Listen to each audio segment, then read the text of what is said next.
चलिए तो बच्चा ये चैप्टर हम स्टार्ट कर चुके हैं। चैप्टर का नाम है सेक्रा। चैप्टर का नाम है सेक्रा। हम पढ़ चुके हैं ये सेक्रा क्यों आया। सेक्रा आया ताकि वो स्टॉक एक्सचेंज को रेगुलेट कर सके और इसमें होने वाली ट्रेडिंग। ट्रेडिंग किसकी ट्रेडिंग बच्चा? सिक्योरिटीज, चाहे वो फिजिकल हो चाहे वो इलेक्ट्रॉनिक। इन्हें हम कॉन्ट्रैक्ट्स भी तो बोल सकते हैं। सिक्योरिटीज के सारे सारे कॉन्ट्रैक्ट, चाहे वो इलेक्ट्रॉनिक हो चाहे वो फिजिकल। ये सेक्रा क्यों आया? ताकि किसी भी टाइप के स्पेकुलेशन मतलब सट्टा जो है उसे रोका जा सके, या फिर बच्चा जो भी एंसिलरी मैटर्स है उसे रेगुलेट कर सके। देन किसमें लगता है? Whole of the India. ये सारी चीजें हम पढ़ चुके। चले अब बच्चा सेक्रा का क्या लिखा है? Birds eye view. That means हम अब इस चैप्टर का ओवरव्यू पढ़ने वाले। आपके सिलेबस में पूरा एक्ट पूरा कानून नहीं दिया है। इन्होंने कहा ये सारी चीजें वन बाय वन पढ़ेंगे। चले स्टार्ट करते हैं। जब भी कोई एक्ट चालू होता है तो सबसे पहले आप ऑब्जेक्ट समझते हो, जो कि आपने समझ लिया। फिर आप दूसरी चीजें समझते हो, ये एक्ट कहाँ एप्लीकेबल है, ये भी आपने समझ लिया। अब आप तीसरी चीज समझने वाले हो, दैट वाज डेफिनेशन। जब ये चैप्टर पढ़ेंगे तो इन चैप्टर में ये वर्ड्स यूज होने वाले। इन चैप्टर्स में कुछ शब्द है, कुछ वर्ड्स है जो यूज होने वाले। तो पहले इन वर्ड्स का मीनिंग समझे तो ज्यादा बेटर है। सबसे पहले इस सब्जेक्ट के नाम की बात करूंगी, security law and capital market. ये सिक्योरिटी क्या है? ये सिक्योरिटी क्या है? सबसे पहला वर्ड जो समझने लायक है, जो सबसे इंपॉर्टेंट है, दैट वाज सिक्योरिटीज। तो what do you mean bye securities? याद करो बचपन, बचपन तुम्हारा कॉमर्स का 11th था बच्चा। इस 11th में आपने अलग अलग टाइप के नाम सुने। क्या आपने इक्विटी शेयर सुना है? क्या प्रेफरेंस शेयर सुना है? डिबेंचर सुना है? गवर्नमेंट की सिक्योरिटी, गवर्नमेंट के बॉन्ड सुने? ये क्या लिखा है? Units of mutual fund. Mutual fund नाम सुना है? आईटेक्स कंपनी, आईटेक्स कंपनी ये एक कंपनी है, ये एक कंपनी है तो शेयर इशू कर रही है।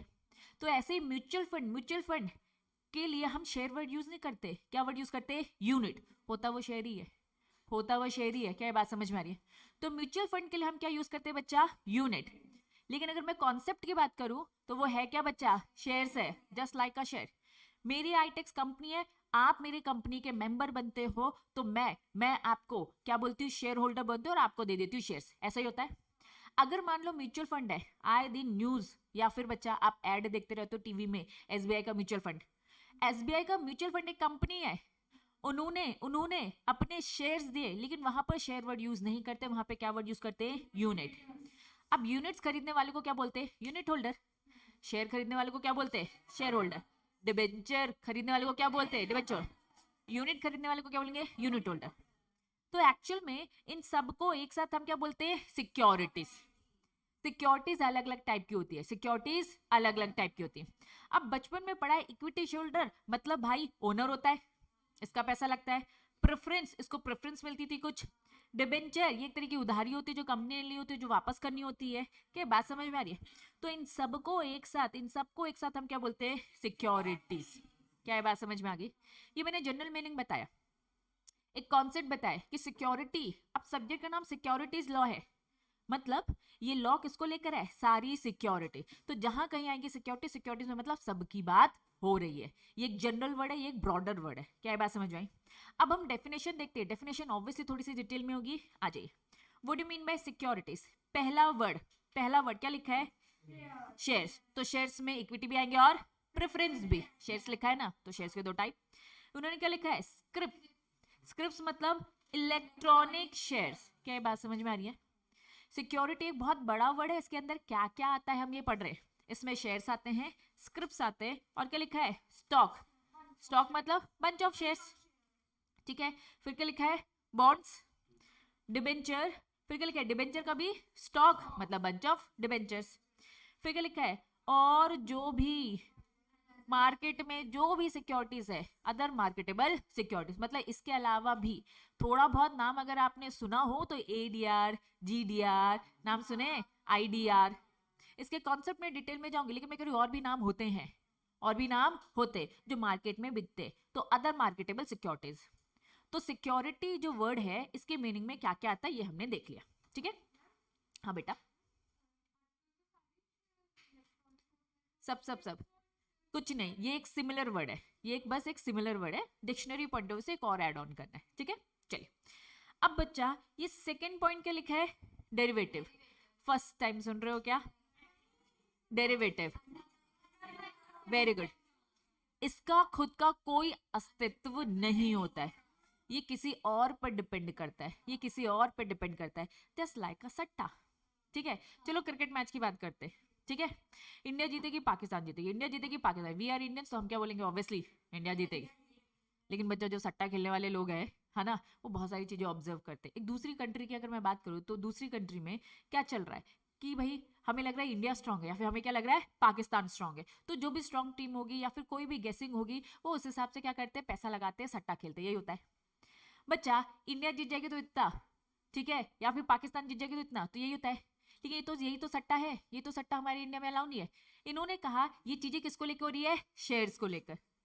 मेरे पास रिलायंस कंपनी के शेयर्स है, मेरे पास किसके कंपनी के शेयर्स है, रिलायंस कंपनी के। अब मेरे पास रिलायंस कंपनी के शेयर्स है, मुझे डर लग रहा है नहीं यार ये रिलायंस कंपनी के शेयर की ना वैल्यू कम हो जाएगी। ठीक है, स्नेहा कह रही नहीं दीदी मुझे तो लग रहा है बढ़ जाएगी। दोनों ने अपनी गैसिंग लगाई है, दोनों ने अपना दिमाग लगाया, होता है ना, सब अपने दिमाग के अकॉर्डिंग कहते हैं मुझे लग रहा है मेरे शेयर की वैल्यू कम हो जाएगी और उसको लग रहा है नहीं बढ़ जाएगी। तो हम दोनों ने क्या कर लिया, एक तरीके से क्या कर लिया, शर्त लगा ली ऐसा होगा, और फिर जो भी हारा जीता उस हिसाब से उसे पैसा मिल जाएगा। ये तो होता है सट्टा। ये बस सिस्टमैटिक करवा रहा है, ये स्टॉक एक्सचेंज क्या करवा रहा है, सिस्टमैटिक करवा रहा है। तो दैट इज डेरिवेटिव, इसकी खुद की कोई वैल्यू नहीं है, ये डिपेंड होता है। इस डेरिवेटिव का एक वर्ड है, ये और डिटेल में हम समझेंगे, अभी बस ये समझो डेरिवेटिव एक तरीके की क्या है, सिक्योरिटी। स्नेहा मेरे बीच में जो कॉन्ट्रैक्ट हुआ रिलायंस कंपनी के शेयर्स को लेकर, वो जो कॉन्ट्रैक्ट है वो भी एक डॉक्यूमेंट है, उस डॉक्यूमेंट को, उस कॉन्ट्रैक्ट को क्या बोल दिया, सिक्योरिटी, डेरिवेटिव। क्या ये बात समझ में आ गया, तो जो कि सिक्योरिटी के डेफिनेशन में कवर होगा। ठीक, तीसरा मैंने तो अभी बताया कुछ यूनिट किसको लेके बताया, म्यूचुअल फंड। बच्चा ये कलेक्टिव इन्वेस्टमेंट स्कीम ये फर्स्ट टाइम सुन रहे हो, लेकिन इसको मैं ये कहूंगी just like a mutual fund, just like a mutual fund. Mutual fund क्योंकि आपने नाम सुना है इसलिए आप इसे जानते हो, लेकिन म्यूचुअल फंड जैसी और भी बहुत सारी चीजें होती हैं जो आप धीरे धीरे समझेंगे। और कौन कौन सी चीजें होती है, एक होता है कलेक्टिव इन्वेस्टमेंट स्कीम भी होती है, तो इसे just like a mutual fund अभी समझो। ठीक है, ये म्यूचुअल फंड का एक टाइप है जिसका नाम क्या है, कलेक्टिव इन्वेस्टमेंट स्कीम। अब म्यूचुअल फंड में भी यूनिट वर्ड यूज करते हैं और कलेक्टिव इन्वेस्टमेंट स्कीम में भी क्या वर्ड यूज करते हैं, यूनिट। ठीक है, नेक्स्ट हेडिंग क्या लिखा है बच्चा, सिक्योरिटी रेसिप्ट। मैंने यहाँ पे लिखा है एज पर क्या लिखा है बच्चा, सरफाइसी एक्ट लिखा है, शॉर्टकट लिखा है सरफाइसी एक्ट। अब ये सरफाइसी एक्ट क्या है, अब आपके सिलेबस में तो टोटल 3 ही एक्ट पढ़ने वाले हैं, बताइए कौन कौन से, सेक्रा, सेबी, डिपॉजिटरी, बाकी उसके तो रेगुलेशन जो सेबी ने बनाए। क्या ये हम एक एक्ट पढ़ने वाले हैं, क्या ये एक अलग से एक्ट का नाम है जो आप यहाँ नहीं पढ़ने वाले, फाइनल में पढ़ोगे प्रोफेशनल में, क्योंकि अब एग्जीक्यूटिव में आ गए हो। जब सीएससीटी में थे तो मैं बोलती थी एग्जीक्यूटिव में पढ़ोगे, अब एग्जीक्यूटिव की चीजें तो यहाँ पता चल जाएंगी, लेकिन कुछ चीजें फाइनल की तो दी होगी ना, सीखोगे ना कुछ। तो सरफाइसी एक एक्ट है जो कि कहाँ पढ़ोगे बच्चा, सीएस प्रोफेशनल में। ये एक्ट है क्या, थोड़ा बहुत ओवरव्यू दे रही हूँ क्योंकि ये एक्ट का नाम बार बार यूज होने वाला है। ये ओवरव्यू ये है कि भैया अक्सर लोग कंपनी बना लेते हैं, अक्सर लोग क्या करते हैं, कंपनी बना लेते हैं और बैंक को लगा लेते हैं चूना, क्योंकि बैंक क्या कहता है, कंपनी को लोन आसानी से देता है। मैंने आईटेक्स कंपनी बना ली और जाकर बैंक से जाकर क्या ले लिया, लोन। कंपनी पे थोड़ा ज्यादा भरोसा करता है बैंक रादर एक इंडिविजुअल। ठीक है, उन्होंने कहा कंपनी है यार कहाँ भागेगी, चलो लोन दे दो। लेकिन भैया मैं तो कंपनी बनाया है इसलिए ताकि मैं कंपनी के नाम का लोन ले सकूं और भाग जाऊं। तो ऐसे बहुत ज्यादा एक्टिविटीज बढ़ चुकी थी, ये एक्टिविटीज बहुत ज्यादा हो गई थी। इस कारण से बैंकों को हो रही थी दिक्कत कि सारी कंपनी है ना बना बनाकर लोन लेकर भाग जा रहे हैं और बैंक की रिकवरी नहीं हो रही। तो सरफाइसी एक्ट आया, सरफाइसी एक्ट आया और इस सरफाइसी एक्ट ने बोला कि भैया हम बैंकों को बचाएंगे, उन कंपनी से बचाएंगे जो कंपनी इन्हें लूट रही है। क्या ये बात समझ में आ रही? तो बच्चा इन्होंने कहा ये जो बैंक है, बैंक से लोन लेने वाले लोग, बैंक से लोन लेने वाले जो लोग हैं डेटर्स होते हैं बच्चा, डेटर होता है ना लोन लेने वाला, एसेट होता है कि लायबिलिटी होता है बैंक के लिए, एसेट होगा, एसेट होता है ना पक्का। बैंक के लिए अगर आईटेक्स कंपनी ने लोन लिया है तो हम डेटर हो गए, हम एसेट हो गए।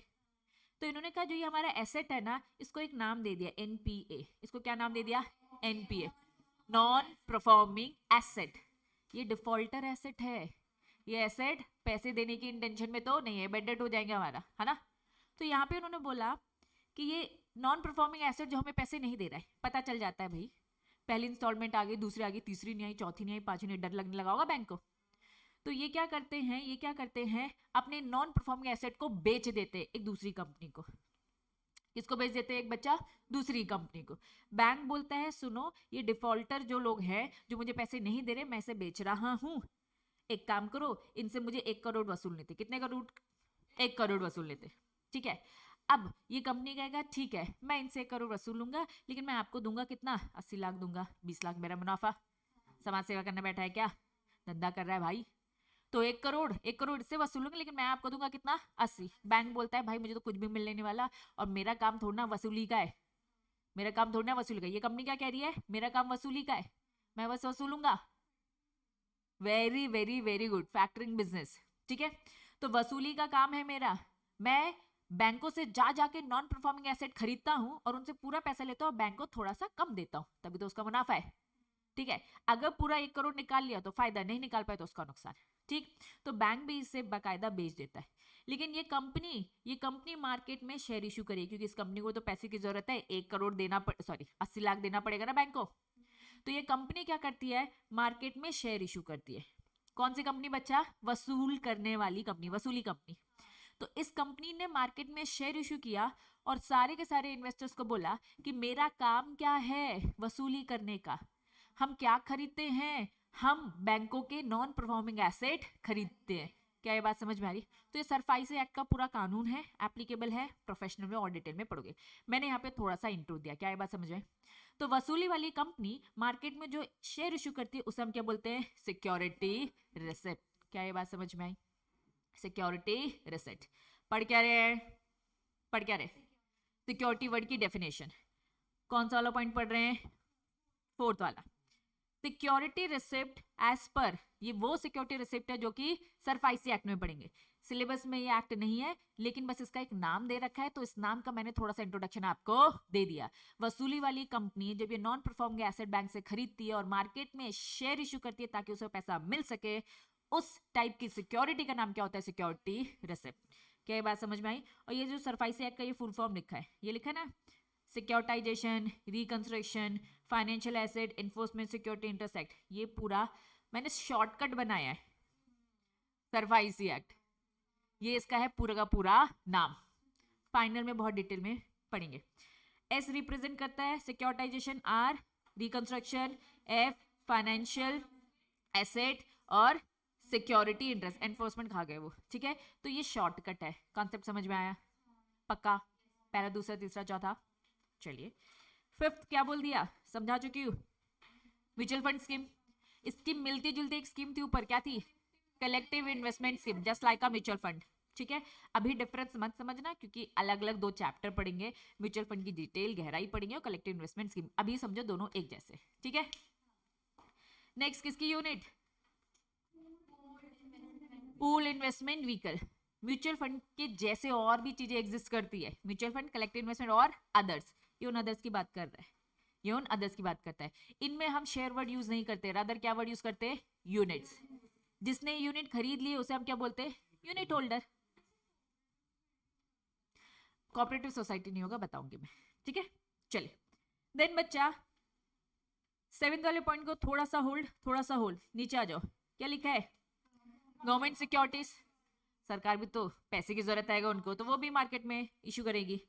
अदर इंस्ट्रूमेंट, जो भी डिक्लेयर कर दे बच्चा, सीजी, ठीक है। फिर क्या लिखा है? कोई भी राइट इंटरेस्ट सिक्योरिटी से जो जुड़ा हुआ, सिक्योरिटी के साथ कुछ भी और अटैच कर दिया, वो सब भी क्या हो जाएंगे? वो सब भी क्या हो जाएंगे? सिक्योरिटीज। क्या ये बात समझ में आई? अब यहां पर एक 7th पॉइंट है, इसको पहले एक्सप्लेन करो और पूरी समरी बताती हूँ, ठीक है। Any certificate instrument issued to investor by, क्या लिखा है? Special purpose. किसी भी टाइप का सर्टिफिकेट दिया, इंस्ट्रूमेंट मतलब डॉक्यूमेंट ही होता है, किसी भी टाइप का डॉक्यूमेंट दिया, किसको दिया बच्चा? किसको दिया? इन्वेस्टर, मतलब जो भी पैसा लगा रहा है। किसी भी तरीके से कोई स्पेशल पर्पस, कोई भी कंपनी बनती है स्पेशल पर्पस के लिए, कोई भी एंटिटी बनती है, उनके द्वारा किसी भी टाइप का डॉक्यूमेंट दिया जाना इन्वेस्टर को, बदले में इन्वेस्टर उस कंपनी को क्या दे रहा है? पैसे। उन सबको हम क्या बोलते हैं? सिक्योरिटीज। तो what do you mean bye security? Security एक बहुत वाइडर टर्म है, पूरा समरी। सिक्योरिटी एक वाइडर टर्म है जिसका मतलब क्या होता है? Share, script, stock, bonds, debenture, debenture stock और जो भी मार्केट में अवेलेबल सिक्योरिटीज। उन्होंने बोला डेरिवेटिव भी एक सिक्योरिटीज है, जिसकी खुद की वैल्यू होती नहीं। मैंने अभी एग्जांपल बताया, स्नेहा और मेरे बीच का जो कॉन्ट्रैक्ट है किसी एक शेयर्स को लेकर के, उसकी शेयर बढ़ेगी या फिर कम होगी, वो शेयर तो अपने आप में है ना सिक्योरिटी, लेकिन के बीच में और मेरे बीच में जो कॉन्ट्रैक्ट और जो वो पेपर है उसे भी हम क्या बोलेंगे, सिक्योरिटीज, है ना, उसे हम सिक्योरिटीज बोलेंगे। यूनिट किसके बच्चा, कलेक्टिव इन्वेस्टमेंट स्कीम। यूनिट किसके, म्यूचुअल फंड के। यूनिट किसके, पूल इन्वेस्टमेंट व्हीकल। फिर उन्होंने बोला security receipt as per SARFAESI है, ठीक है। अब ये पूरा इन्होंने यहाँ पे फुल फॉर्म दे रखा है बच्चा, फुल फॉर्म पढ़ते रहना आप लोग। फिर क्या बोल दिया है, एनी सर्टिफिकेट जो इन्वेस्टर को दिया जा रहा है किसी भी स्पेशल पर्पस के लिए, आपने कोई भी एंटिटी बनाई, कोई भी कंपनी बनाई जिससे आप इन्वेस्टर से भैया पैसा ले रहे हो, इन्वेस्टर से पैसा लिया, एक डॉक्यूमेंट बदले में दिया होगा, उस डॉक्यूमेंट का जो भी नाम हो, हमारे लिए वो क्या है, सिक्योरिटीज। सरकार भी लेती है भाई, सरकार ने कोई भी टाइप का इंस्ट्रूमेंट दिया या फिर बच्चा सिक्योरिटी के साथ किसी भी टाइप का राइट्स या किसी भी टाइप का इंटरेस्ट, सिंपल भाषा में बोलूं, कोई एक सिक्योरिटी है, इक्विटी है, इसके साथ आपने कुछ भी अटैच कर दिया तो वो सब क्या हो जाएगा, ऑल दीज आर सिक्योरिटी। अब एग्जाम में क्या पूछा जाएगा, एग्जाम में एक केस स्टडी दे दिया जाएगा, उस केस स्टडीज में बोला जाएगा कि इसमें ये चीजें हैं, आप बताइए क्या ये सिक्योरिटी की डेफिनेशन में कवर हो रहा है कि नहीं। क्या ये बात समझ में आ रही है। एक क्वेश्चन दिया जाएगा, केस स्टडी, एक कंपनी ने ये इशू किया है, कोई एक डॉक्यूमेंट बोल दिया जाएगा और आपसे पूछा जाएगा क्या ये सिक्योरिटी की डेफिनेशन में कवर हो रहा है कि नहीं। आपका आंसर तो यस होगा। मान लो एक कंपनी ने यूनिट इशू किया, एक कंपनी ने क्या इशू किया, यूनिट। अब आपसे पूछा जा रहा है क्या ये सिक्योरिटी की डेफिनेशन में कवर है, तो आपका आंसर क्या है, यूनिट तो कवर है, लेकिन क्या बस यस लिखोगे, क्या नहीं, पहले पूरी सिक्योरिटी की डेफिनेशन, पहले पूरी सिक्योरिटी की डेफिनेशन और फिर क्या बोल रहा है, as per given definition unit included in the securities. क्या ये बात समझ में आ रही है। तो क्या पूरी डेफिनेशन लिखनी पड़ेगी, हाँ, बस ये से काम चलने वाला नहीं है। तो इन शॉर्ट पूरे पॉइंट्स याद होने चाहिए, हाँ पूरे पॉइंट्स याद होने चाहिए, बात समझ में आई। तो ये है लिखने का तरीका जो आपको यहाँ पर सीखना है, समझे, पक्का। चलिए नेक्स्ट क्या बोलता है बच्चा, हेडिंग क्या है, हेडिंग क्या है, कॉन्ट्रैक्ट। हाँ जी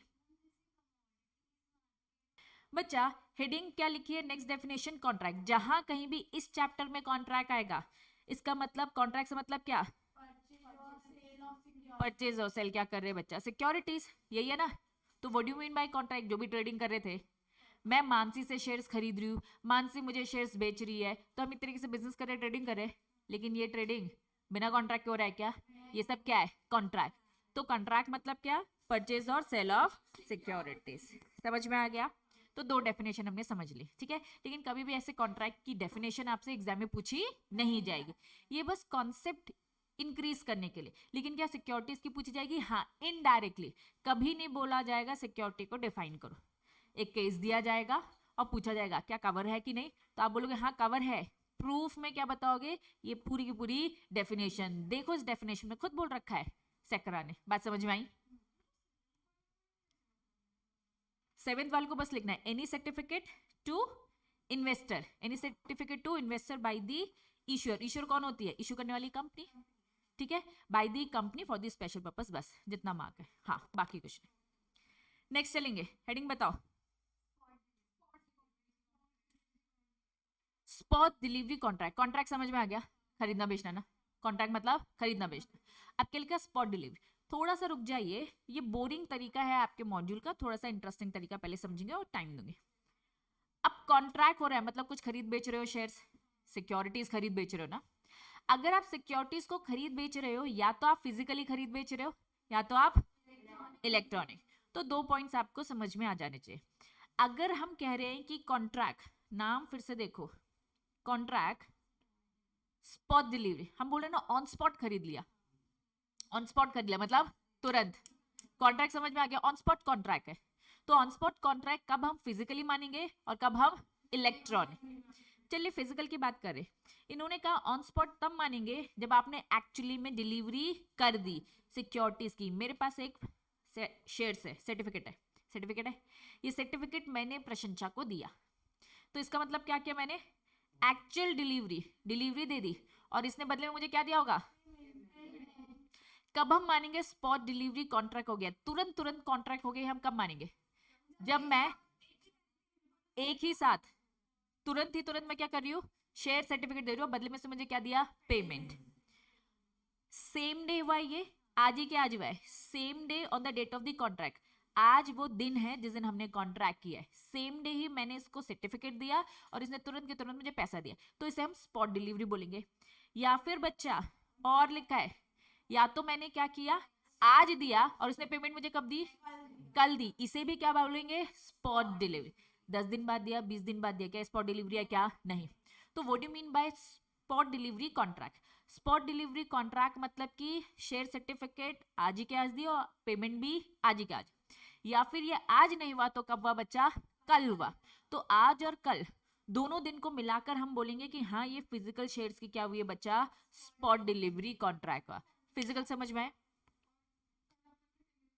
दोनों कर दिया तो भी ये स्पॉट है, तो भी ये स्पॉट है। आज हम कह रहे हैं कि हमने आज हाथ मिला लिया, ओरली कॉन्ट्रैक्ट कर सकते हैं ना, कि चलो प्रशंसा तू मेरे शेयर्स खरीद ले, उसने बोला हाँ दीदी ठीक है, तो मैंने कहा आज करना है कि कल करना है, प्रशंसा ने बोला दीदी कल करना है, तो आज भी करेंगे तो भी स्पॉट डिलीवरी और कल भी। लेकिन तीसरा या चौथा दिन होता है, तीसरा या चौथा दिन होता है स्पॉट डिलीवरी नहीं है। जब लॉ साफ साफ बोल रहा है आज और कल, तो बच्चा इसका मतलब क्या है, आज ही कल, इसके बाद नहीं है वो स्पॉट डिलीवरी। मतलब तीसरे दिन में, चौथे दिन में दीदी 10 दिन बाद, 1 महीने बाद क्या स्पॉट डिलीवरी कहलाएगी, नहीं कहलाएगी ना। जो लिखा है वही माना जाएगा, जो नहीं लिखा है वो नहीं माना जाएगा। क्या ये बात समझ में आई, ये है फिजिकल। थोड़ा सा अब इलेक्ट्रॉनिक चलते, क्योंकि हम सब जानते हैं सारे के सारे काम इलेक्ट्रॉनिक फॉर्म में कन्वर्ट हो चुके, सब हो चुका है इलेक्ट्रॉनिक, बहुत ही गिनती के ना के बराबर होते हैं। कौन से होते हैं आगे चल के गहराई में पढ़ोगे तब समझ में, अदरवाइज सब इलेक्ट्रॉनिक है। Transfer of securities by the depository, ये डिपॉजिटरी कौन था, जिनके पास हमारे शेयर्स फिजिकली डिपॉजिट हो जाते हैं और ये इलेक्ट्रॉनिक फॉर्म में हमारे शेयर्स को कन्वर्ट करता है। दो डिपॉजिटरी है, एनएसडीएल और सीडीएस है। अब depositories, transfer of securities by the depository, ये इलेक्ट्रॉनिकली ट्रांसफर करवा रहा है, इलेक्ट्रॉनिकली ट्रांसफर कर रहा है from one account to another. मेरे अकाउंट से किसके अकाउंट में बच्चा, प्रशंसा के अकाउंट में, बच्चे डिमैट अकाउंट, डिमैट अकाउंट ठीक है। डिपॉजिटर के पास मैंने डिमैट अकाउंट खोल के रखा है, एक अकाउंट से दूसरे अकाउंट, हमें एक तरीके से बेनिफिशियल ओनर बोला जाता है। हमें क्या बोला जाता है, बेनिफिशियल ओनर, ठीक है। मैं एक बेनिफिशियल ओनर हूं और प्रशंसा एक बेनिफिशियल ओनर है, दोनों के अपने अपने डिमैट अकाउंट है। मैं बेच रही हूं तो अभी किसके अकाउंट में शेयर्स है, मेरे अकाउंट्स में, तो मेरे अकाउंट से शेयर्स उठाकर डिपॉजिटरी किस में डाल देगा, प्रशंसा के अकाउंट में। तो ट्रांसफर करने वाला डिपॉजिटरी है एक अकाउंट से दूसरे अकाउंट ऑफ बेनिफिशियरी, ठीक है। यहां चलता है कॉन्सेप्ट T+2, समझेंगे ये T+2 क्या है। टी बोले तो trading, example for example Monday को आपने क्या करी, ट्रेडिंग करी, एक तरीके से मैं बोलूंगी कॉन्ट्रैक्ट किया, ट्रेडिंग बोले तो कॉन्ट्रैक्ट। मंडे को हमने करी कॉन्ट्रैक्ट, ट्रेडिंग करी, और उन्होंने कहा ट्रेडिंग वाला दिन और प्लस 2 दिन, टोटल कितने दिन हो गए, टोटल कितने दिन हो गए, 3। आज कॉन्ट्रैक्ट किया और उन्होंने बोला ट्यूसडे T+1 हो गया और वेडनेसडे T+2। तो जहां कहीं भी T+2 होगा मतलब एक वो दिन जिस दिन आपने ट्रेडिंग किया है और 2 दिन और एक्स्ट्रा, टोटल मिलाकर 3 दिन होता है। तो जहां कहीं भी T+2 आएगा समझ में आ जाएगा, ठीक है। स्टॉक मार्केट 2 दिन बंद होता है, सैटरडे और संडे, स्टॉक मार्केट 2 दिन बंद होता है, सैटरडे बंद होता है और संडे। मान लो मैंने फ्राइडे को ट्रेडिंग करी, मान लो मैंने फ्राइडे को ट्रेडिंग करी, तो सैटरडे संडे स्किप करो बच्चा, मंडे पहला ट्रेडिंग होगा और बच्चा ट्यूसडे वो दूसरा होगा। समझ में आ रहा है बच्चा, समझ में आ रहा है। तो स्टॉक मार्केट की छुट्टियों को कंसीडर किया जाता है।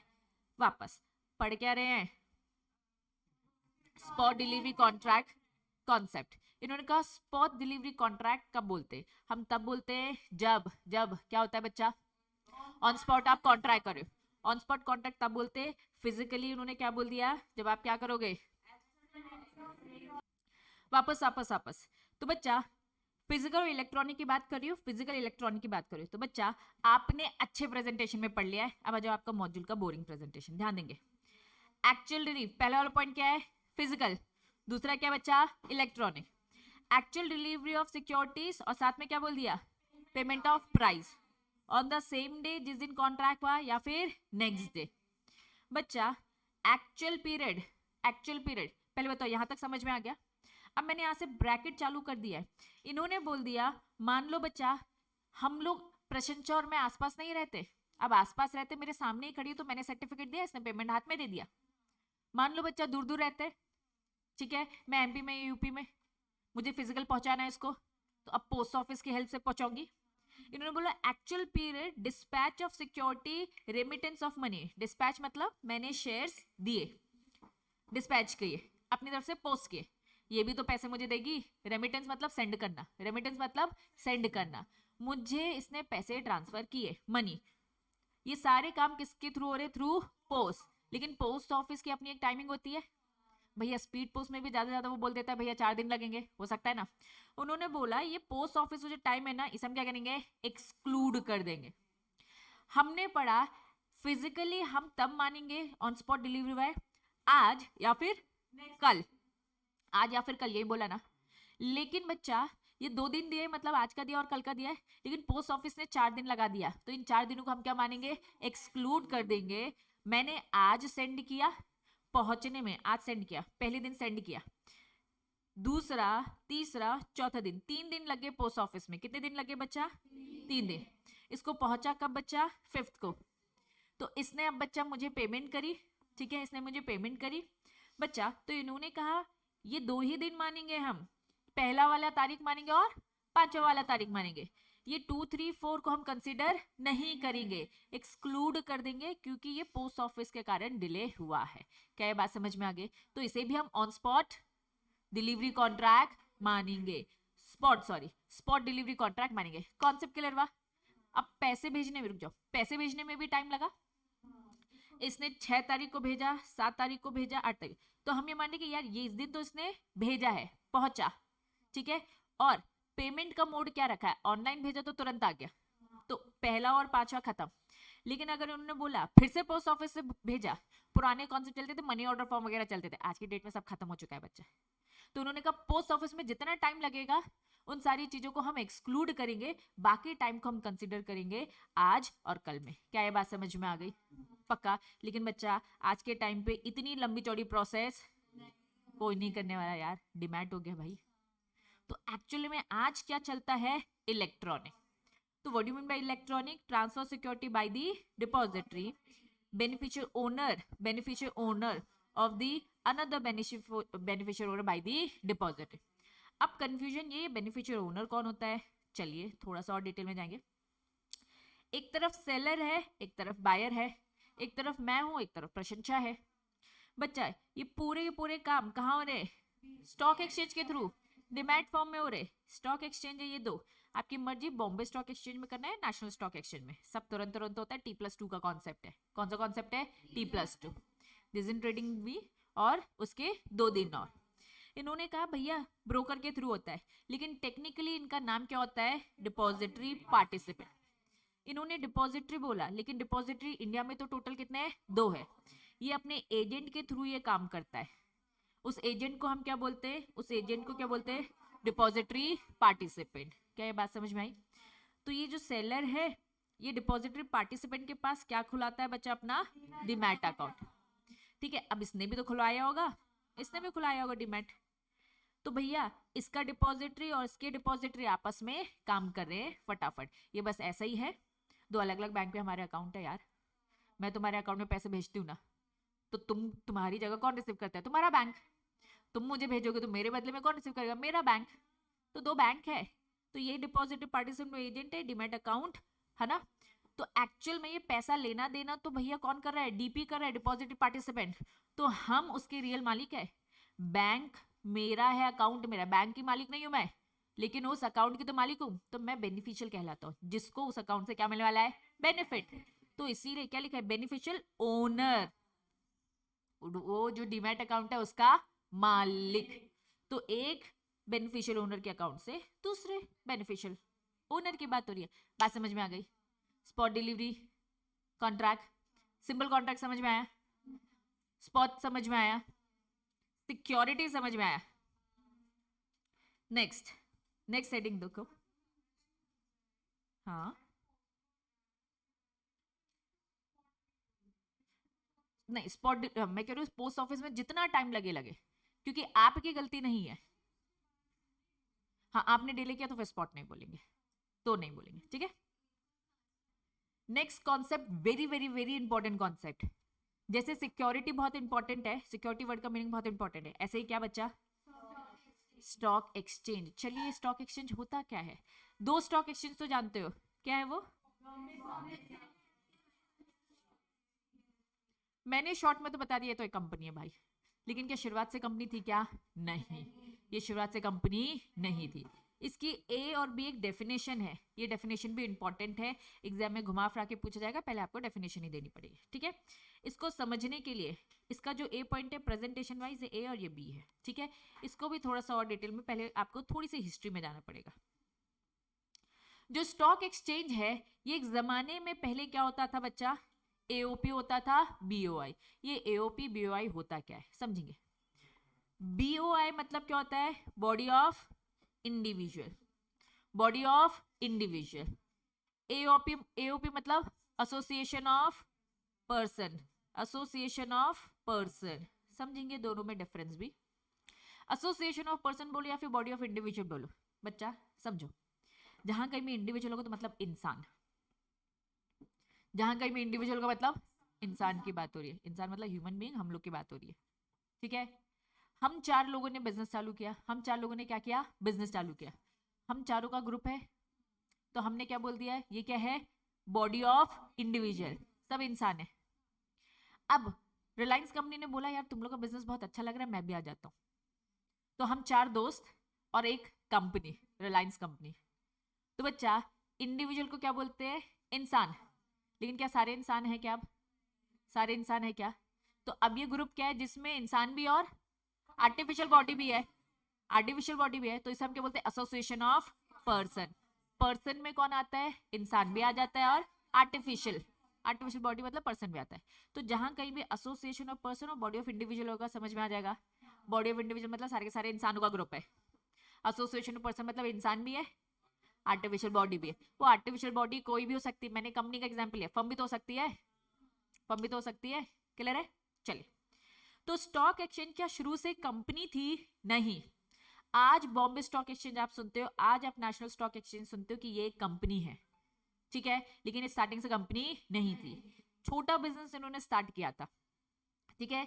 समुद्र किनारे बरगद के पेड़ के नीचे कुछ दो तीन लोगों ने, है ना, कुछ दो तीन लोगों ने कहा कि चलो यार हमें ना पैसे की जरूरत लग रही है, तो चलो क्यों ना हम क्या करें, पैसे, है ना, पैसे लोगों से मांगे और उन्हें वादे करे। बच्चों ये जो शेयर का कॉन्सेप्ट है ना, ये आया ही ऐसे था, मुझे मेरा बिजनेस करना है, पहले हम चार दोस्तों ने तो मिलकर लगा लिया, और पैसे की जरूरत पड़ी तो जनता को हमने अप्रोच किया, पब्लिक को अप्रोच किया, और बदले में उनको क्या देने लगे, प्रूफ, कि सुन तूने ना इतना पैसा दिया, ये प्रूफ है, कल को फायदा होगा तो तुझे दिया जाएगा। तो कंपनी का शेयर का डिविडेंड का कॉन्सेप्ट धीरे धीरे ऐसे बना।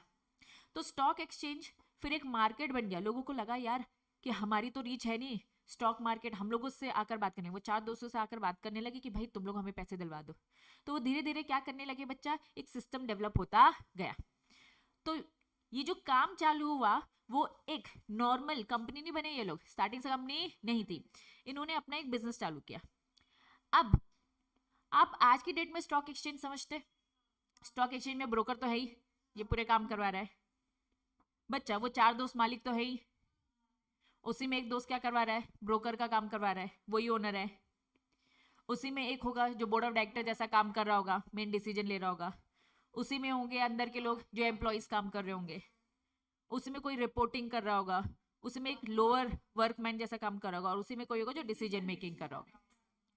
मतलब समझो नॉर्मली बॉम्बे स्टॉक एक्सचेंज का चलो एग्जाम्पल लेते हैं, ये बॉम्बे स्टॉक एक्सचेंज में जितने भी लोग काम कर रहे हैं, यहां मेरी कंपनी की सारी क्रूशियल इंफॉर्मेशन जाएगी। पहले बताओ, मुझे अपनी कंपनी के शेयर्स को क्या करवाना है, लिस्ट, मुझे अपनी कंपनी के शेयर्स को क्या करवाना है, लिस्ट।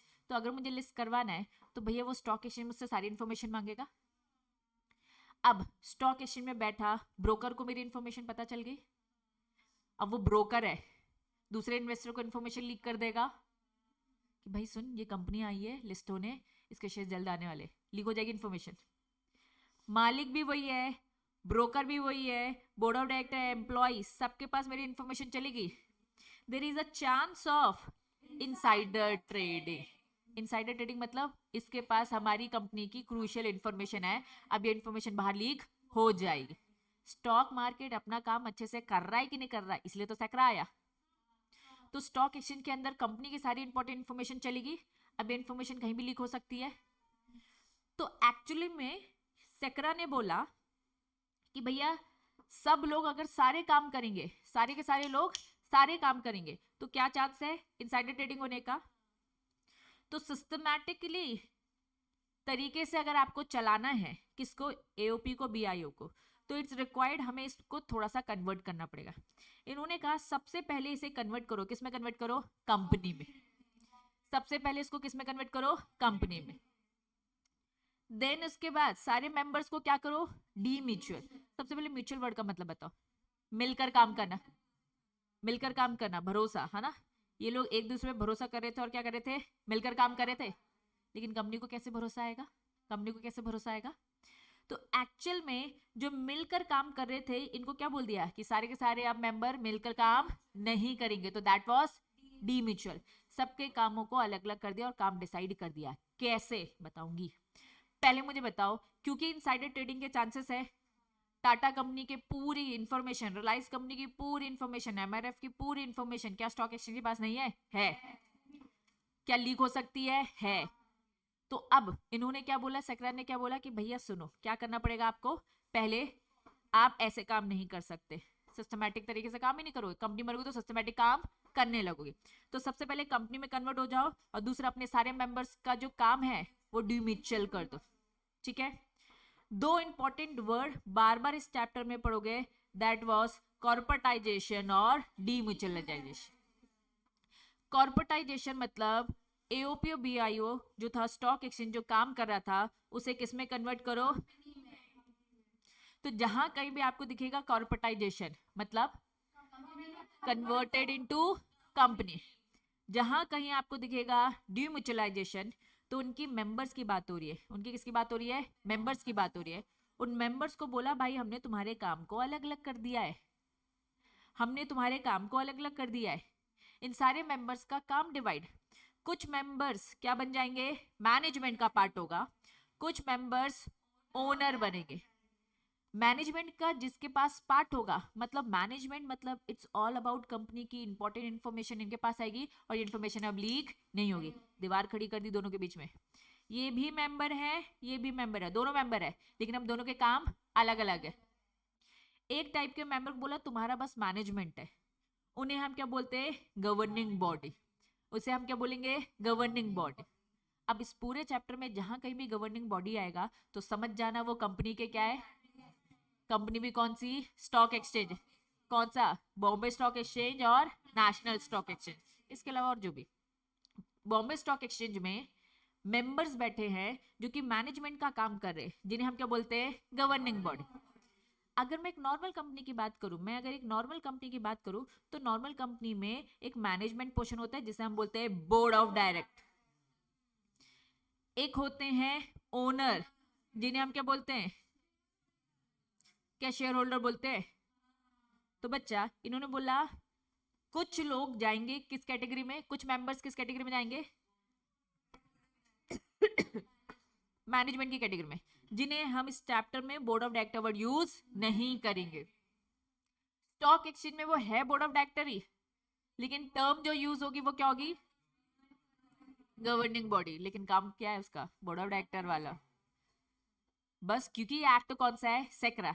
अगर ये कंपनीज एक्ट होता तो हम क्या बोलते हैं, board of director. Her act अपनी एक डेफिनेशन देता है, डेफिनेशन तो बढ़ रहा है। कंपनीज एक्ट बोलता है कि हमारी जो मैनेजमेंट की टीम होगी उसे हम बोलेंगे बोर्ड ऑफ डायरेक्टर। सेक्रा बोलता है हमारी जो मैनेजमेंट की टीम होगी उसे हम क्या बोलेंगे, governing body. Just like a board of director, कुछ अलग नहीं है। पहले बताइए समझ में आया? नम्रति पहले कॉन्सेप्ट पे ध्यान दे, लिख मत। मेंबर, कुछ मेंबर है जिनको ओनर बोला गया, कंपनीज एक्ट बोलता है मैं उन्हें क्या बोलूंगा, शेयर होल्डर। यहाँ पे इन्होंने क्या बोल दिया, मैं यहाँ पे क्या बोलूंगा, इन्होंने कहा ओनर की भी हमने दो डेफिनेशन बना दी। एक होंगे डिसीजन मेकिंग वाले ओनर, या तो डिसीजन मेकिंग ओनर बोले या फिर मेंबर बोले की बात है, और दूसरे होंगे trading member. In trading members का काम है स्टॉक एक्सचेंज में ज्यादा से ज्यादा ट्रेडिंग हो, तो ये ब्रोकर होते हैं, ये कंपनी के मालिक भी है लेकिन इनका काम क्या है, धंधा लेकर आओ ना। स्टॉक एक्सचेंज एक प्लेटफॉर्म है ना, जहां पे क्या होती है, ट्रेडिंग होती है। तो इनका काम क्या है, पूरा का पूरा धंधा संभालो। कंपनीज आकर यहाँ पे क्या करेगी, ट्रेडिंग करेगी। हम आपके पास क्रूशियल इंफॉर्मेशन जाने नहीं देंगे, क्योंकि इनसाइडर वाली ट्रेडिंग वाली सिचुएशन पैदा हो जाएगी। और ये डिसीजन लेने वाले लोग हैं, ये मेन ओनर, ओनर तो तीनों है, ओनर तीनों है, लेकिन एक टाइप के ओनर को बोला तू मैनेजमेंट संभाल, तू इनके काम पे मत ध्यान दे, तेरा काम है just like a board of director, जिन्हें हम क्या बोलते हैं, गवर्निंग बॉडी। आपको पूरा मैनेजमेंट देखना है। दूसरे ओनर को क्या बोल दिया, तू मेन डिसीजन लेगा, मेन डिसीजन लेगा। तीसरे ओनर को क्या बोल दिया, तू ट्रेड करवाओ, पूरे के पूरे बिजनेस को करवाओ। आईटेक्स कंपनी को ट्रेडिंग करनी है तो हम ब्रोकर के थ्रू स्टॉक एक्सचेंज तक पहुंचेंगे, फिर वो हमारा पूरा बिजनेस करवाएगा। किसी इन्वेस्टर को खरीदना है, किन इन्वेस्टर्स को क्या करना है बच्चा, शेयर्स वगैरह खरीदने हैं आईटेक्स कंपनी की, तो वो कहाँ जाएगा बच्चा, बॉम्बे स्टॉक एक्सचेंज में जाएगा। तो बॉम्बे स्टॉक एक्सचेंज के एक टाइप के मेंबर को बोला तू धंधा इंक्रीज करवा, एक को बोला तू भैया क्रूशियल इंफॉर्मेशन लेना, और तीसरे टाइप के ओनर को क्या बोला, क्यों, मैनेजमेंट देख। तो इन शॉर्ट ओनर को कितने पार्ट्स में डिवाइड किया, 3 पार्ट्स में। पहला मैनेजमेंट, दूसरा ओनर के ही 2 कैटेगरी है, एक है डिसीजन लेने वाले और एक है ट्रेडिंग मेंबर। क्या ये बात समझ में आई? तो ट्रेडिंग मेंबर, डिसीजन मेकिंग वाले मेंबर, और गवर्निंग बॉडी मतलब बोर्ड ऑफ डायरेक्टर। अब वापस से आओ बच्चा, ये स्टॉक एक्सचेंज है क्या, 2 पॉइंट शॉर्ट में। स्टॉक एक्सचेंज क्या है, body of individual, body of individual. Past में बॉडी ऑफ इंडिविजुअल था, आज मुझे कोई नया स्टॉक एक्सचेंज बनाना है तो मैं आज डायरेक्ट क्या बनाऊंगी, कंपनी। आज मैं डायरेक्ट कॉर्पोरेटाइजेशन करूंगी, डायरेक्ट क्या करूंगी, डीम्यूचुअलाइजेशन, आज ही से। लेकिन पुराने टाइम पर, पास्ट में वो बॉडी ऑफ इंडिविजुअल थे, ठीक है, कॉर्पोरेटाइज नहीं थे, डीम्यूचुअलाइज नहीं थे। तो ये एक बॉडी ऑफ इंडिविजुअल है। स्टॉक एक्सचेंज क्या है, stock exchange body of individual, जो कि बिफोर, पहले क्या थे, क्या लिखा है, कॉन्स्टिट्यूटेड बिफोर, पहले क्या थे,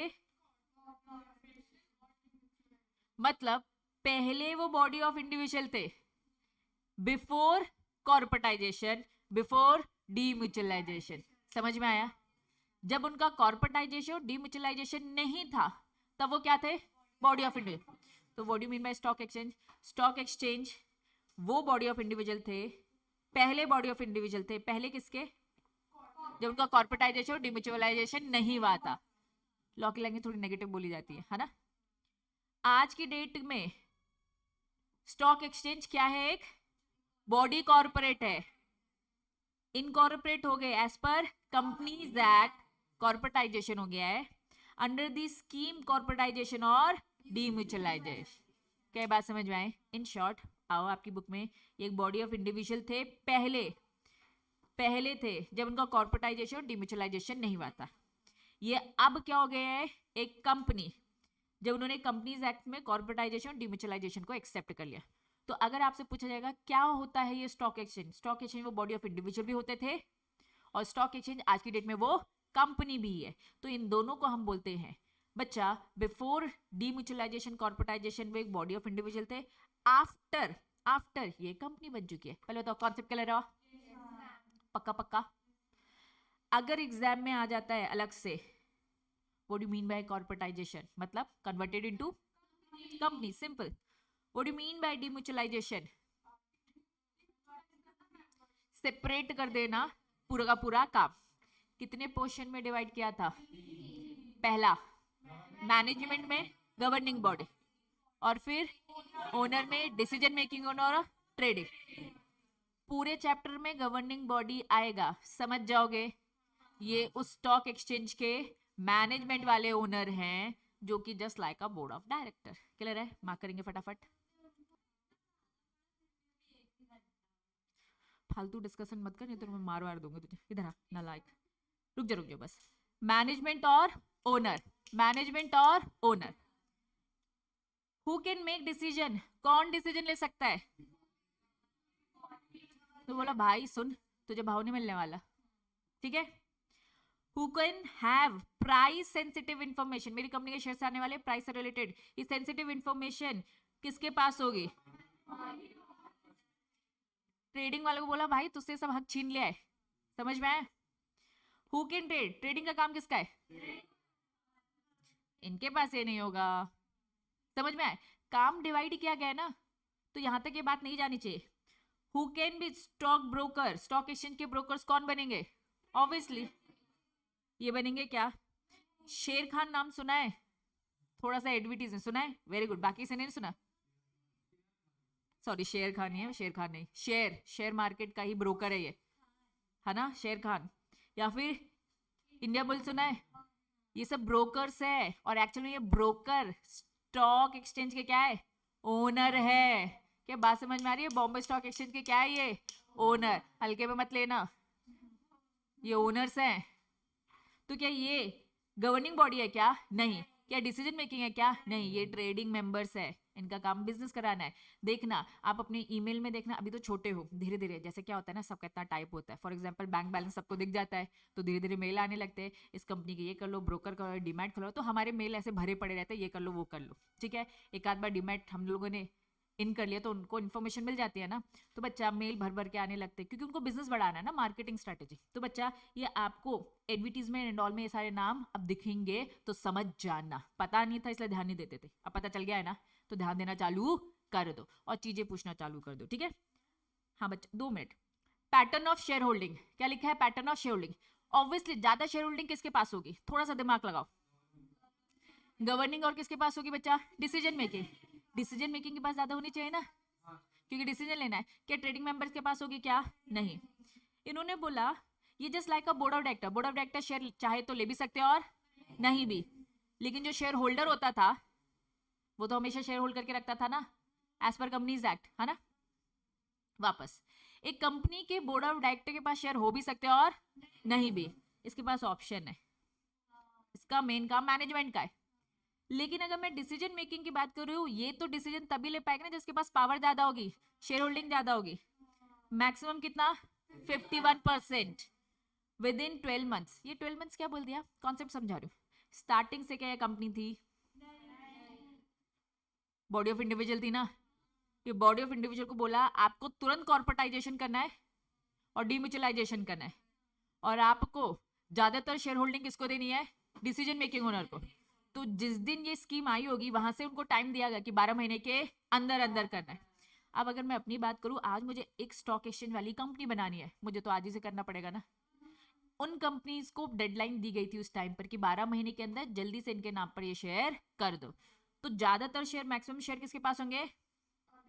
डिसीजन मेकिंग। इनको बोला भैया कभी भी इनको 49 से ज्यादा मत देना।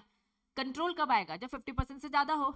तो ज्यादा क्या बोल दिया है? मैक्सिमम 51 तो देना पड़ेगा। मिनिमम की कोई लिमिट है क्या? नहीं। बच्चा मैक्सिमम तो आपको इतना इसको देना पड़ेगा, है ना। मैक्सिमम सॉरी, मैक्सिमम इतना तो आप दे दीजिए। और इसको क्या बोल दिया? इसका मैक्सिमम कितना बोल दिया? मिनिमम की कोई लिमिट है क्या? एक्चुअली यहाँ पे गलत लिख दिया, मिनिमम होना था, सॉरी। मिनिमम 51% तो देना पड़ेगा। और इसको क्या बोल दिया? मैक्सिमम कभी भी 49 से ज्यादा मत देना, क्योंकि ये तो बाहर के एक तरीके से बिजनेस लाने वाले लोग हैं ना, इनको डिसीजन मेकिंग में मत इन्वॉल्व करो। डिसीजन लेने की पावर इनकी यहीं से कम कर दी है। नेक्स्ट हेडिंग क्या लिखा है? Structure of. इन्होंने कहा गवर्निंग बॉडी तो अपने आप में गवर्निंग बॉडी है, तो इसकी बात अभी हम नहीं कर रहे। गवर्निंग बॉडी में ये लोग बैठ सकते हैं, कौन कौन बैठेगा? डिसीजन मेकिंग के कितने परसेंट लोग? 3/4।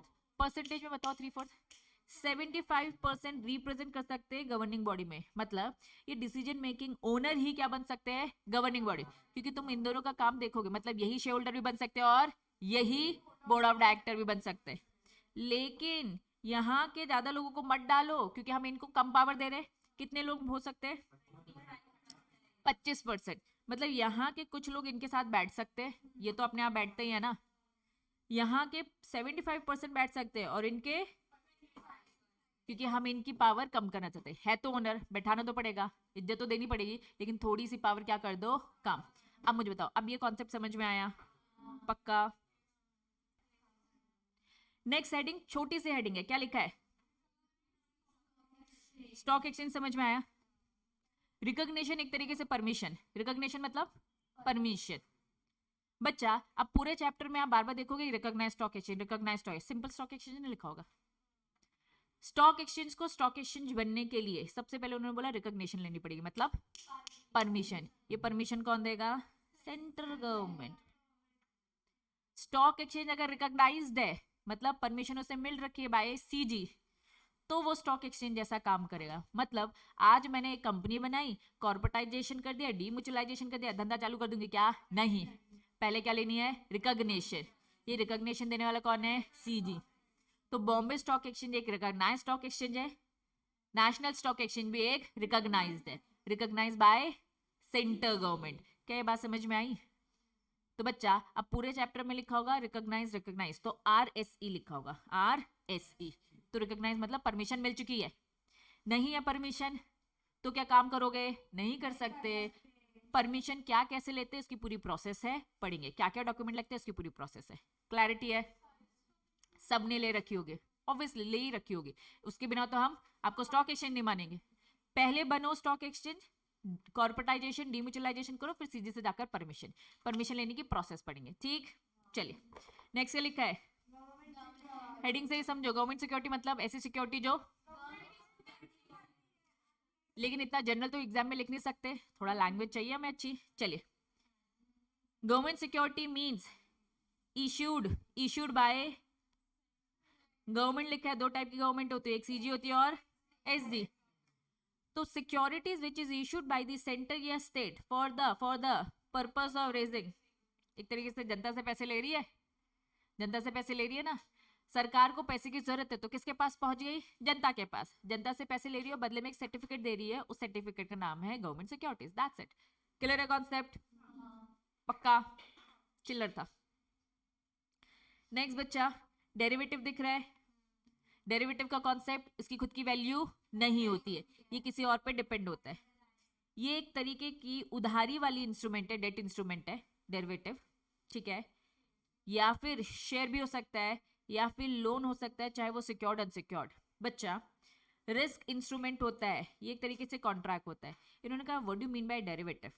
बच्चा, डेरिवेटिव एक तरीके का कॉन्ट्रैक्ट होता है, चाहे वो डेट्स मतलब डिबेंचर को लेकर हो, शेयर्स को लेकर हो, लोन को लेकर हो। वो लोन सिक्योर्ड अनसिक्योर्ड हो सकता है, या रिस्क भी होता है, ठीक है। एक्चुअल में ये जो कॉन्ट्रैक्ट होते हैं derive it's value from the price या फिर इंडेक्स ऑफ प्राइस। इनका खुद का अस्तित्व नहीं होता है, ये किसी और प्राइस पे होती है। अब इन्होंने इंडेक्स ऑफ प्राइस बोल दिया, मतलब तीन चार चीजें होंगी, उनका एक साथ में क्लब करके एक एवरेज। इंडेक्स मतलब एक तरीके से एवरेज प्राइस, ठीक है। मतलब एक शेयर की प्राइस हमने क्या बोल दिया? प्राइस। तीन चार शेयर की प्राइस को क्या बोल दिया? Index of price. इन्होंने क्या बोला? डेरिवेटिव किसकी हो सकती है? कमोडिटी की। अभी कमोडिटी क्या होती है समझना बच्चा। कमोडिटी एक होता है बच्चा नॉर्मल डेरिवेटिव, मतलब शेयर्स को लेकर। दूसरा बच्चा हो सकता है कमोडिटी। कमोडिटी मतलब जैसे कि किसान भाई लोगों की बात करूं, गेहूं चावल। बच्चा गेहूं चावल हो गया, या फिर बच्चा गोल्ड हो गया। हमें लग रहा है गोल्ड ऊपर चला जाएगा, हमें लग रहा है सिल्वर ऊपर चला जाएगा, है ना। ये सारे इंपॉर्टेंट प्रीशियस जो चीजें होती है, तो कमोडिटी को लेकर हमने कॉन्ट्रैक्ट किया। अभी मैं शेयर्स को लेकर कर रही थी, ठीक है। इन्होंने कहा कि डेरिवेटिव के टाइप्स होते हैं, डेरिवेटिव के टाइप्स होते हैं, यहाँ पे आपको दिख रहे हैं। इन्होंने कहा इक्विटी डेरिवेटिव, मतलब ये डेरिवेटिव किस चीज को लेकर लग रहा है? इक्विटी शेयर्स को लेकर। मुझे लग रहा है ये शेयर की प्राइस ऊपर चली जाएगी, नीचे हो जाएगी। इन्होंने क्या बोल दिया? Currency derivative. करेंसी, $1 की कीमत बताओ बच्चा, अप्रोक्स 80 रुपीज है, इसकी भी वैल्यू ऊपर नीचे होती है। मैंने कहा कि नहीं भैया मुझे लग रहा है ऊपर हो जाएगी, कुछ लोग बोले नहीं नहीं हमारे फ्यूचर प्रोडक्शन के कारण हमें लग रहा है नीचे हो जाएगी। तो अगर हमने करेंसी को लेके कॉन्ट्रैक्ट किया तो दैट इज करेंसी डेरिवेटिव। अगर हमने इक्विटी शेयर्स को लेकर किया है दैट इज, अगर मैंने गोल्ड को लेकर कर दिया है, कमोडिटी मतलब गोल्ड, सिल्वर, गेहूं, चावल, आटा, सब वीट सब, समझ रहे हो? ये बात समझ रहे हो बच्चा? लेकिन केरोसिन भी तो हो सकता है, कोल भी तो हो सकता है, जो इंटरनेशनल लेवल में हम खरीदते बेचते हैं। तो एक्चुअल में अगर आपका कॉन्ट्रैक्ट कमोडिटी पे बेस्ड है तो कमोडिटी बच्चा, इक्विटी शेयर पर है तो इक्विटी, और अगर करेंसी पे बेस्ड है तो करेंसी डेरिवेटिव। तो बस उन्होंने बोल दिया कमोडिटी और अदर इंस्ट्रूमेंट जो भी, समझा? कमोडिटी डेरिवेटिव को अच्छे से बताया। कमोडिटी, इन्होंने कहा गुड्स। कमोडिटी मतलब क्या? गुड्स। जैसे एग्जांपल मैंने गोल्ड बोल दिया, उन्होंने कहा वो सारे गुड्स जो कि क्या बोल दे? सीजी बोल दे, सीजी जो भी बोल दे। इसकी सेम बातें लिख दी बच्चा, drive it's value from the price, या फिर इंडेक्स ही लिखा है, उसको इंडाइस बोला गया। इंडेक्स को ही, है ना, इंडाइस बोला जाता है। जब एक से ज्यादा होते हैं, ठीक है। अंडरलाइंग गुड्स एंड एक्टिविटीज जो भी बोला गया। बताओ डेरिवेटिव समझ में आया?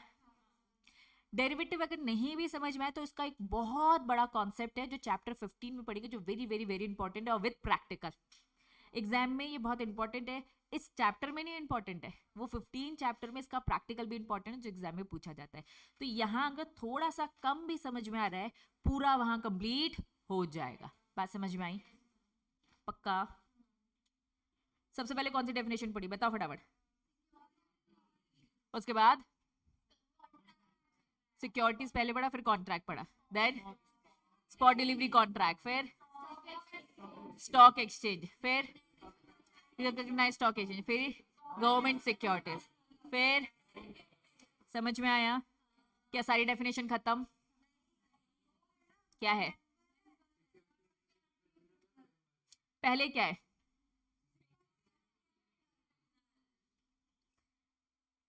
ट्राइब्यूनल? मतलब क्या होता है? Very very very good. हमारे कंपनी से रिलेटेड मैटर कोर्ट में जाते हैं क्या? एक tribunal just like a consumer forum. Consumer को कोई भी दिक्कत है तो कंज्यूमर फोरम्स बने, कोर्ट में मत जाओ यार, जल्दी जल्दी फटाफट डिसीजन लेने तो कंज्यूमर फोरम। कंपनीज एक्ट से रिलेटेड अगर कोई भी मैटर है तो कहाँ जाओ? इस टी का मतलब क्या है? ट्रिब्यूनल। फुल फॉर्म बताओ एनसीएलटी का? National company law tribunal. इन्होंने कहा भैया सेक्रा से रिलेटेड कोई भी झगड़े होंगे, सेक्रा बढ़ रहे ना, इस एक्ट में कोई भी झगड़ा होगा तो कहाँ जाएंगे? वापस वापस वापस वापस। एक कंपनीज एक्ट है, कंपनी का कानून है, उससे रिलेटेड झगड़े होंगे तो वहां कहाँ जाना है बच्चा? एनसीएलटी। क्या बात समझ में आ रही है? पक्का? अगर झगड़े किससे रिलेटेड है? सेक्रा, ये एक्ट है, इस एक्ट में जो भी लॉ हम पढ़ने वाले हैं, इस लॉ से अगर कोई भी डिस्प्यूट अराइज होता है, किस किस के बीच में? कंपनी के बीच में झगड़ा होता है और साथ में है बॉम्बे स्टॉक एक्सचेंज। हमारा झगड़ा बॉम्बे स्टॉक एक्सचेंज से हो गया, आईटीएस कंपनी के शेयर लिस्ट करने थे, नाटक कर दिया बॉम्बे स्टॉक एक्सचेंज ने, मुझे शिकायत करनी, या फिर ब्रोकर ने, ट्रेडिंग मेंबर ने, किसी के साथ भी मेरा झगड़ा हुआ, इस झगड़े को लेकर कोर्ट में पहुंचूंगी क्या? नहीं। हमारे लिए एक अलग से बंदोबस्त कर रखे हैं जहां पे हमारे मैटर जल्दी से जल्दी सॉल्व हो जाएंगे। उस जगह का नाम क्या है? SAT, securities appellate tribunal. तो ये एक जगह है जहां पे सारे के सारे मैटर सिक्योरिटी से रिलेटेड देखे जाते हैं। अब सिक्योरिटीज की डेफिनेशन पढ़ ली तुम लोगों ने, डेरिवेटिव से रिलेटेड हो गया तो भी सेट के पास आना, म्यूचुअल फंड की यूनिट से रिलेटेड होता है तो भी, क्योंकि सिक्योरिटीज ना। क्या बात समझ में आ रही है? तो किसी भी टाइप का झगड़ा होगा कितने आना। तो बच्चा अब आपकी बुक ने तो ज्यादा कुछ दिया नहीं है। सैट मीन्स स्टैब्लिश, है ना? किसने बनाया है? किसने बनाया है? सेबी ने। थोड़ा बहुत बस बता रही हूँ बच्चा। एक्चुअल में सेबी भी एक तरीके से गवर्नमेंट बॉडी ही होती है। अगर साफ साफ बोलूँ तो ये बनाया किसने? हमारी सीजी ने बनाया। कब बनाया था? 1995 में बनाया था। As per section SEBI act बनाया था, सेबी एक्ट के अंदर ये बनाया गया। यहाँ पर होता क्या है? हियर मतलब सुनना और डिस्पोज मतलब खत्म करना। मतलब इन्होंने कहा जितनी भी अपील्स आती है, जितनी भी शिकायतें आती है, इन शिकायतों को यहाँ सुना जाता है और उन शिकायतों का सॉल्यूशन निकाल के उसको खत्म किया जाता है। यहाँ पे ऑर्डर पास बाय एक तरीके से जो भी सेबी ने किया। मतलब अब बच्चा सेबी भी तो हमें दबा सकती है, मैं कंपनी हूँ, सेबी साफ साफ बोलता है मुझे इन्वेस्टर के इंटरेस्ट को बचाना है। अगर इन्वेस्टर के इंटरेस्ट को बचाना है तो बच्चा ब्रोकर पे नजर रखती है, स्टॉक एक्सचेंज पे नजर रखती है, और किस पे नजर रखती है? कंपनी में भी। लेकिन बच्चा तब भी हमें दबावा फील हो रहा है, हमें लग रहा है ये सेबी मनमानी कर रही है। कौन मनमानी कर रही है? सेबी। तो सेबी के अगेंस्ट जाना है तो कहाँ जाना है? सैट में। इन शॉर्ट पहले हमारा मैटर कौन देख रहा है? सेबी देख रहा है। पहले हमारा मैटर कौन देख रहा है? सेबी। सेबी के डिसीजन से खुश नहीं तो कहाँ जाओ? सैट। सेट के पास जाओ। क्लियर है? डायरेक्ट भी सेट के पास जा सकते हैं, ठीक है। लेकिन सेबी ने अगर कोई एक ऑर्डर सुना दिया है, हम हैरान परेशान है बच्चा, जस्ट लाइक हाई कोर्ट है, सुप्रीम कोर्ट है, डायरेक्ट भी सुप्रीम कोर्ट के पास जा सकते हैं, जा सकते हैं। कुछ मैटर्स डायरेक्ट सुप्रीम कोर्ट के पास जा सकते हैं, है ना? और इसके नीचे डिस्ट्रिक्ट कोर्ट भी है, तो इन्होंने कहा डायरेक्ट भी डिस्ट्रिक्ट कोर्ट के पास जा सकते हैं, डायरेक्ट हाई कोर्ट के पास, डायरेक्ट सुप्रीम कोर्ट के पास। लेकिन समझ लो डिस्ट्रिक्ट कोर्ट से खुश नहीं है तो इसकी हाई कोर्ट में, हाई कोर्ट से खुश नहीं है तो हेडिंग में ही क्या लिखा है? अपीलेट है ना, तो हम पहले क्या कर रहे हैं, सेबी के पास, सेबी से खुश नहीं है तो अपील करने जा सकते, किसी किसी केस में डायरेक्ट भी जा सकते हैं, केसेस पढ़ेंगे आगे, बात समझ में आ गई? हाँ, डिपेंड करेगी सिचुएशन। ये सेट है कहाँ, इस सेट के पास खुद की पावर है कि वो अपनी खुद की प्रोसेस बना सकता है। क्या कैसी प्रोसेस है ये डिटेल में पढ़ेंगे। अब बताओ डेफिनेशन में और कुछ बचा, कुछ बचा? मेंबर, मेंबर से मतलब क्या,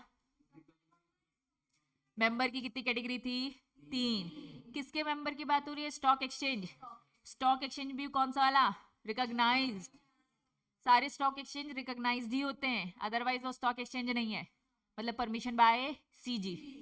अब इस मेंबर की 3 कैटेगरी थी, मैनेजमेंट, ओनर के अंदर 2 आ जाती है, बात समझ में आ गई? उन्होंने इतनी डिटेल नहीं बताई है, ठीक है, लेकिन ये मेंबर वही वाला मेंबर है जो हमने 3 कैटेगरी, गवर्निंग बॉडी भी मेंबर है, डिसीजन मेकिंग भी मेंबर है, और ट्रेडिंग मेंबर भी मेंबर है, समझा? और कुछ बचा डेफिनेशन में? हमने चैप्टर में स्टार्टिंग में पढ़ा था कि ये एक्ट किस पे एप्लीकेबल है, बताओ? होल ऑफ द इंडिया, किस पे एप्लीकेबल है, whole of the India. Next heading और लास्ट हेडिंग क्या लिखा है आपकी बुक का प्रेजेंटेशन, सेक्शन 28, सेक्शन 28 अब क्या लिखा है, नॉन एप्लीकेबिलिटी। वैसे तो पूरी इंडिया में एप्लीकेबल है, लेकिन इंडिया के कुछ लोगों को छोड़ दिया। सबसे पहले किसको छोड़ा, गवर्नमेंट बोल रही है भाई रूल्स रेगुलेशन ना हम आपके लिए बनाते हैं, अपने लिए थोड़ी ना, हम नहीं फॉलो करेंगे, ये सेकरा हम पे नहीं लगेगा, सेकरा जो कुछ भी बोल रहा है हम पे लगने वाला नहीं है। और किस पे नहीं लगेगा, ये आरबीआई किसकी है, सरकार की है ना। और किस पे नहीं लगेगा, म्युनिसिपैलिटी, नगर निगम, ये लोग भी अपने बॉन्ड्स इशू करते हैं, ये लोग भी अपने शेयर्स इशू करते हैं। नगर निगम को अगर पैसे की जरूरत है तो वो भी अपने बॉन्ड्स इशू करती है। सुना होगा कभी कभार म्युनिसिपैलिटी बॉन्ड्स आए हैं, नहीं सुना तो अब ध्यान देना। सरकार को पैसे की जरूरत, सरकार शेयर इशू करेगी, सरकार अगर शेयर इशू करेगी तो हमारे हिसाब से सैकड़ा लगाना चाहिए, इन्होंने बोल दिया सैकड़ा लगाने की जरूरत नहीं है। किस किस पे ये एक्ट नहीं लगेगा, एक्ट का नाम बताओ, सैकड़ा। इन शॉर्ट सैकड़ा किस किस में नहीं लगेगा, किस में नहीं लगेगा, गवर्नमेंट में, आरबीआई में, लोकल अथॉरिटी। रुक जाओ रुक जाओ, 3 नाम समझ में आ गए। चौथा, कॉर्पोरेट सेटअप बाय, ये भी कौन बनाती है, उन्होंने कहा सरकार ने अगर कोई स्पेशल लॉ पास कर कर कोई एक कॉर्पोरेटेशन बना दिया, जैसे कि हमारा एलआईसी, एमबीबी बोल सकते, एलआईसी, एलआईसी किसने बनाया भैया, गवर्नमेंट ने बनाई है ना, स्पेशल लॉ बनाया है। इन्होंने कहा अगर हमने कोई कंपनी बनाई सरकार ने स्पेशल लॉ, तो उस पर भी ये लगने वाला नहीं है। पहले 4 पॉइंट समझ में आए, पहला क्या है, गवर्नमेंट, दूसरा आरबीआई, तीसरा लोकल अथॉरिटी, चौथा ये आपका फर्स्ट पैराग्राफ है, government, RBI, local authority, corporate setup by special law. Presentation बस खराब है ना, ये 4 बातें वही है। पहला पॉइंट समझ में आ गया। दूसरा, इन्होंने बोला जहां कहीं भी कन्वर्ट आएगा तो कन्वर्ट से आपको क्या क्लिक होता है, किसमें कन्वर्ट होना है, ऑलवेज इक्विटी, हमेशा इक्विटी में कन्वर्ट होता है। कन्वर्ट मतलब इक्विटी में आगे चलकर कन्वर्ट हो जाना। इन्होंने कहा कोई भी बॉन्ड्स है जो कि आगे चल के क्या हो जाएंगे, इक्विटी में कन्वर्ट। कोई भी शेयर्स है, मतलब प्रेफरेंस शेयर्स बोल सकते हैं ना, शेयर लिखा है ना, तो आगे चल के शेयर किस में कन्वर्ट होंगे, इक्विटी में। वारंट एक नया वर्ड है, सिक्योरिटीज ही होती है, सिक्योरिटीज का ही टाइप है, ठीक है, इसका कॉन्सेप्ट डिटेल में समझाऊंगी। वारंट भी आगे चल के किस में कन्वर्ट हो जाएगा, इक्विटी में। एनी ऑप्शन, एनी राइट, कोई भी ऑप्शन दे रखा है कंपनी ने, कोई भी ऑप्शन और राइट दे रखा है कंपनी ने, ये सारी की सारी चीजें जो ऊपर पड़ी है ना, ये जो 4 लोग पढ़े ना हमने, गवर्नमेंट ने, आरबीआई ने, लोकल अथॉरिटी ने, ये कॉर्पोरेटेशन जो भी setup by the special law, ये लोग किसी भी टाइप की सिक्योरिटी इशू करते हैं, एग्जाम्पल देके बता दिया, वो बॉन्ड करते हैं, शेयर्स बोलते हैं, ऑप्शन राइट, जो आगे चल के क्या हो जाएंगे, कन्वर्टेबल, तो इस पे भी एप्लीकेबल नहीं है। बात समझ में आया, ये कुछ भी इशू कर रहे हैं एप्लीकेबल नहीं है, अगर ये कन्वर्टेबल भी इशू कर रहे हैं तो भी एप्लीकेबल नहीं है। बात समझ में आई। आखिरी पॉइंट इसका, ठीक है, मोटा सा पैराग्राफ दे रखा है, मैं शॉर्ट में बता रही हूँ, शॉर्ट में क्या है ध्यान देना। आपकी बुक के हिसाब से पहले पॉइंट में, आपकी बुक के हिसाब से ये पूरा पहला पॉइंट है ना, एनी पर्सन हैविंग ट्रांजेक्शन, ये है दूसरा point. Any person is having transaction with the above entities, कोई भी करता है जो कन्वर्टेबल सिक्योरिटीज को लेकर। ये दूसरा पॉइंट हो गया। तीसरा और आखिरी पॉइंट क्या लिखा है? एनी क्लास ऑफ एग्जेम्पशन मतलब छूट। सीजी ने किसी को भी बोल दिया, मान लो हमने रिक्वेस्ट करी सीजी को, सीजी को बोला सीजी सुनो यार हमको भी छूट दे दो, हमें सेक्रा के जो लॉज है बहुत भारी लग रहे। आईटेक्स ने रिक्वेस्ट करी और सीजी ने हमारी है ना बातों को मान लिया और हमें छूट दे दिया। ये एक्ट किस किस पे नहीं लगता है? ये एक्ट उस पे भी नहीं लगता है जिसको सीजी एग्जेम्पशन दे दे। क्या ये बात समझ में आई? वापस पहला पॉइंट क्या बोलता है? गवर्नमेंट, आरबीआई, लोकल अथॉरिटी और कॉर्पोरेट जो स्पेशल लॉ इन्होंने बनाए, इनके द्वारा जो भी शेयर इशू किया जा रहा है इसे क्या मिल रखी है बच्चा? छूट मिल रखी है, ये सेक्रा नहीं लगेगा। कोई भी पर्सन जो इनसे डील करता है, अबव एंटिटीज जो ये हमने पढ़ा ना, इन्हीं लोगों से डील करता है और कन्वर्टेबल सिक्योरिटीज इशू करता है, इनको भी क्या दे रखी है? छूट। और सीजी चाहे तो किसी भी टाइप ऑफ कॉन्ट्रैक्ट को छूट दे सकता है। इन शॉर्ट सारे के सारे सरकार से डीलिंग करे। पहले तो खुद ही सरकार है। सेकंड पॉइंट में पर्सन क्या कर रहा है? इन्हीं सरकार लोगों से डील कर रहा है। तीसरा, पर्सन डील नहीं कर रहा है, डायरेक्ट जाकर क्या बोल रहा है? मुझे छूट दे दो विद एप्लीकेशन विद परमिशन। क्या ये बात समझ में आई? तीनों पॉइंट से फर्क समझ में आ रहा है? पहला तो सरकारी है, सरकार है। तीसरा वाला क्या है? सरकार छूट दे रही है। दूसरा वाला क्या बोल रहा है? कोई एक पर्सन है जो सरकार के साथ मिलकर डील कर रहा है, सरकार को तो छूट है, वो जो पर्सन मिलकर काम कर रहा है उसे भी छूट। बात समझ में आई? गवर्नमेंट के साथ मिलकर,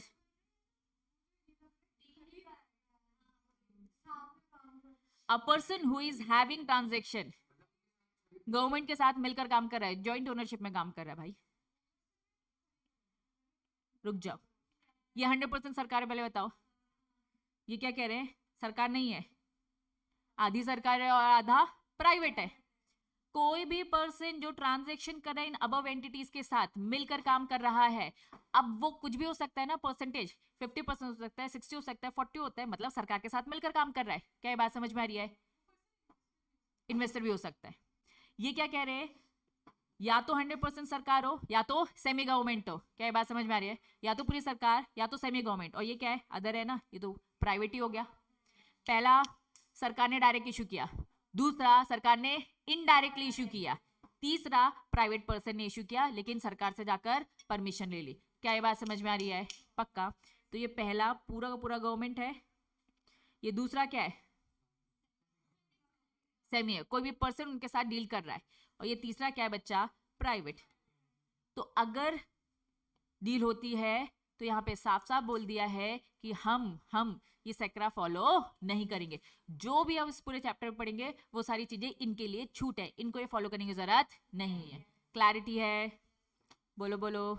यहाँ पे टॉपिक होता है ओवर।